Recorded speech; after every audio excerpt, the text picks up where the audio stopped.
Let's talk a little decision 2024 with NBC 10 Boston political commentator Sue O'Connell.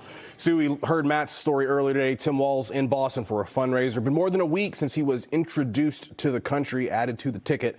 Rate the rollout thus far. How's it going? And maybe more important, what does he add to the Harris campaign? Yeah, it's a great rollout, Corey, partially because it's so short. I think that's helpful. And of course, rule one is do no harm to the ticket. So that's been a win. And he's been a hit with Democrats. That's a win.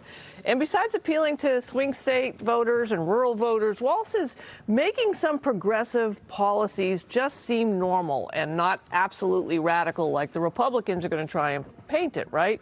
So Walz can speak directly to female white suburban voters about those policies that he is heralding, like providing free lunch to school kids and paid family leave. And many voters would rather hear about that than banning the so-called critical race theory in kindergarten, which isn't happening.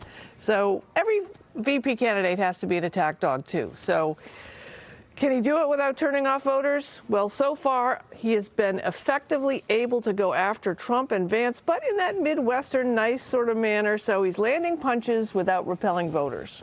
Sue, something that has become a bit of a talking point about Tim Walz are his finances. He's got no real investments aside from his pensions. That's in stark contrast to billionaire Donald Trump, multimillionaire J.D. Vance, really a lot of our politicians at the national level. But how does information like that factor into a voter's decision? Well, it makes him seem just like everyone else, right? About 60% of Americans own stock. That means 40% don't. Many of us only own it via company-sponsored 401k programs. So it also makes it clear that he's been a working person.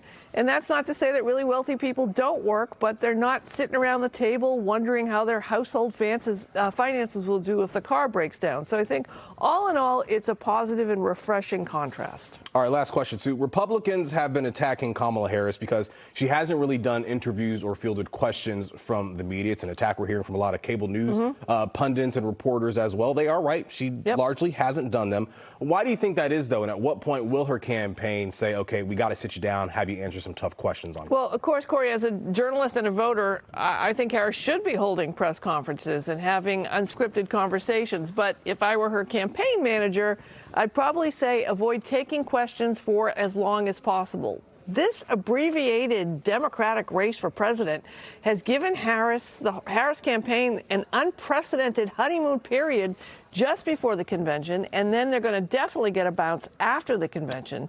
So there's really no need to invite an unforced error from Harris, who sometimes can speak in very existential ways, right? So at some point, Harris is going to have to answer press questions. Some journalists and progressive-leaning journalists are demanding it now, but I don't think that's going to happen until after the first Harris-Trump debate.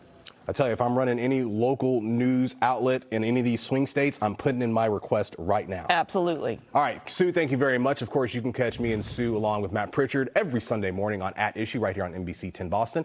It starts after Meet the Press at 11:30.